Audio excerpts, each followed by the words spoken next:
राष्ट्रपति जी का जो भाषण होता है वो तो सरकार के मन की बात होती है। मन का आवाज सुनिए, बात एक व्यक्ति की होती है, आवाज ये सरकार की मन का आवाज है, वो भी हमने सुन ली। लेकिन देश में भी एक आवाज उठ रहा है, वो भी सुननी चाहिए। जिस प्रकार का माहौल देश में आज हम देख रहे हैं या बनाया जा रहा है,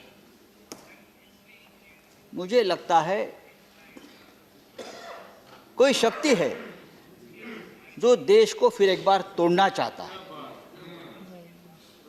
देश की एकता को खतरा पैदा करना चाहता है, नफरत का माहौल पैदा करना चाहता है। टुकड़े टुकड़े ज्ञान की बात यहां हुई, मैं मानता हूं, हो सकती है।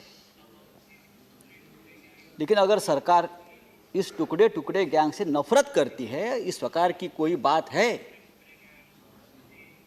तो जो माहौल बन रहा है वो दुरुस्त करने की भी आपने पहल करनी चाहिए। लोग बैठे हैं, 2-2 महीने से सड़क पर उतरे हैं, किसी भी धर्म के हो, लेकिन देश के नागरिक है, इस देश के नागरिक है, हमारे हैं सब। आप जाइए, उनके साथ बैठिए, उनके मन में जो डर है वो दूर करिए। आप कहते हो सबका साथ, सबका विकास, सबका विश्वास।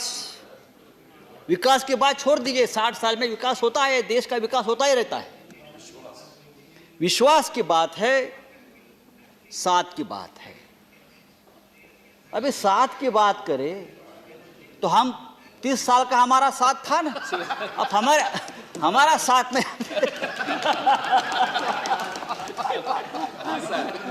30 साल। विश्वास की बात करें तो सबसे ज्यादा विश्वासघात हमसे ही हुआ है। छोड़िए, तो ये जो बातें हैं राष्ट्रपति जी के भाषण पर होती है, हम बात करेंगे। लेकिन देश के सामने जो असली समस्या है उसको तो राष्ट्रपति जी ने अपने भाषण में टच नहीं किया। आपने कहा सबका साथ, सबका विश्वास के मंत्र पर सरकार चल रही है और सरकार पूरी निष्ठा, ईमानदारी से काम कर रही है। ये बात कहने की जरूरत क्या है?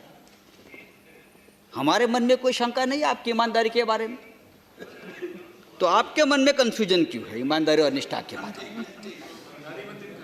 ऐसा कौन सा माहौल है कि आपके मन में शंका है कि आप ईमानदारी के साथ काम कर रहे हो? सरकार ने कहा कि हमने 8 करोड़ गरीबों को मुफ्त गैस कनेक्शन दिए हैं, 2 करोड़ गरीबों को घर, 38 करोड़ गरीबों के बैंक खाते खोले हैं, उसमें 15 लाख जब आएंगे तो बैंक खाते पूरे हो जाएंगे। 24 करोड़ लोगों को बीमा सुरक्षा कवच दिया है, 3 करोड़ लोगों से ज़्यादा लोगों को मुफ्त बिजली का कनेक्शन दिया। यह सब आपने दिया है, हम मानते हैं। लेकिन आपने इस लाखों करोड़ों बेरोजगार युवाओं को काम नहीं दिया है जिसकी सबसे ज़्यादा ज़रूरत है। आर्थिक मंदी की वजह से इस देश में जो बेरोजगारी का राक्षस खड़ा हुआ है, देश में लगभग 1/3 युवा आज बेरोजगार है। 1 करोड़ युवाओं ने पिछले 1 वर्ष में नौकरी गंवाई है। अगर इसका जिक्र भी राष्ट्रपति जी अपने भाषण में करते तो हम इस भाषण का स्वागत करते। अगर आप ईमानदारी की बात करते हो तो ये भी ईमानदारी से बात कहनी हो कि देश में आज सबसे ज़्यादा बेरोजगार पैदा हुए हैं। हर 2 घंटों में 3 बेरोजगार आज खुदकुशी कर रहे हैं। किसान नहीं, बेरोजगार भी खुदकुशी कर रहे हैं। बेरोजगारी से लोग परेशान हैं, जान दे रहे हैं। और आप जीडीपी बढ़ने की बात करते हो। अर्थव्यवस्था बर्बाद हो चुकी है, बेकार हो चुकी है। और बजट का सबसे लंबा भाषण देने से अर्थव्यवस्था में तेजी नहीं आएगी, मैं आपको बताना चाहता हूँ। 1 साल में एशिया की सबसे कमजोर करेंसी में से एक हिंदुस्तान का रुपया है। या हमारी अर्थव्यवस्था है। कश्मीर की बात हो गई, कश्मीर की बात 370, 35 अच्छी बात है, हमने स्वागत भी किया था, लेकिन उसके बाद क्या हुआ कश्मीर में, जम्मू कश्मीर में? आप बताइए। महाराष्ट्र में 3 महीने में 14 जवान शहीद हुए, महाराष्ट्र के कश्मीर में 14। हमारे जवान आज भी शहीद होते हैं कश्मीर में, तो माहौल ठीक हुआ ये आप कैसे मान सकते हैं? कितने नए उद्योग वहां गए, कितने लोगों को रोजगार मिला है, आप बताइए। आज भी हम जाकर वहां 2 इंच की जमीन नहीं खरीद कर सकते, मुझे मालूम है। 370 निकाला है ना आपने, प्लीज। हम नहीं खरीद।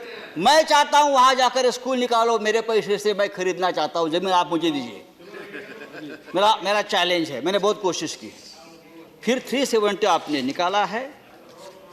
देखिए, कानून बनाए, कानून बनते हैं, लेकिन कानून जो होता है वो जनता को डराने के लिए, उसकी आवाज़ दबाने के लिए नहीं होता। जनता को एक सुरक्षा की भावना निर्माण करने के लिए होता है। लेकिन जिस प्रकार से कानून हम बनाने के लिए जा रहे हैं, बनाते हैं, उससे देश में सिविल वॉर लाइक सिचुएशन हो रही है।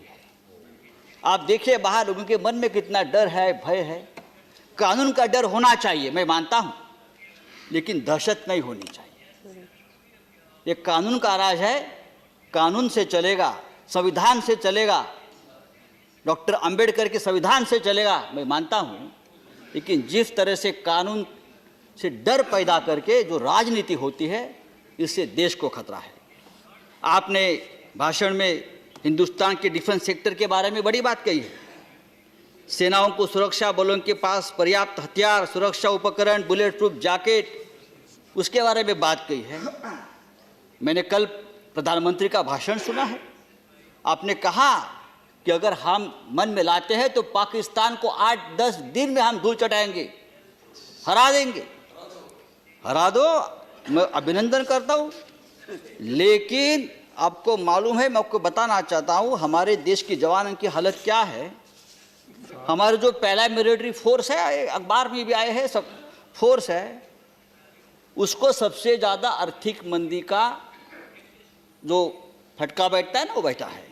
सीमा पर तैनात जवानों को तनख्वाह नहीं है, 2 महीना से रेशन का भत्ता नहीं है, 3,500 रुपया मिलता है। बुलेट प्रूफ जैकेट नहीं है, स्नो बूट्स नहीं है। 9,000 फीट ऊंचाई पर हमारे जवान वहां लद्दाख और सियाचिन में है। ये सीएजी का रिपोर्ट है, ये हमारा रिपोर्ट नहीं है, ये टुकड़े टुकड़े गैंग का रिपोर्ट नहीं है। मैं आपको बताना चाहता हूँ, हाँ, बर्फीले इलाकों में जो तैनात जवान है उसके पास स्नो बूट नहीं है, भाई साहब, स्नो बूट नहीं है। तो आप पाकिस्तान को हराने की भाषा करते हो। सबसे पहले हम हराएंगे, सबसे पहले हमारी फौज को उनकी जो ज़रूरतें हैं, उनको जो रेशन का भत्ता है, उनके बच्चों को जो एजुकेशन का जो भत्ता मिलता है, उनको जो बूट, उनको जैकेट्स, उनको जो स्नो ग्लास मिलते हैं, वो नहीं मिल रहा है। वो आप पहले दीजिए, उस बारे में चर्चा करिए। ये बात तो चलती है, विकास की बात चलेगी, विश्वास की बात चलेगी, सबके साथ की बात चलेगी, सालों साल चलेगी। हम भी आपके साथ साथ विकास करते रहेंगे। देश है, आप मत बोलिए प्लीज आप, और मेरे साथ आप बात मत करें, आपको बहुत महंगा पड़ेगा। प्लीज तो बैठे तो बात पे राष्ट्रपति,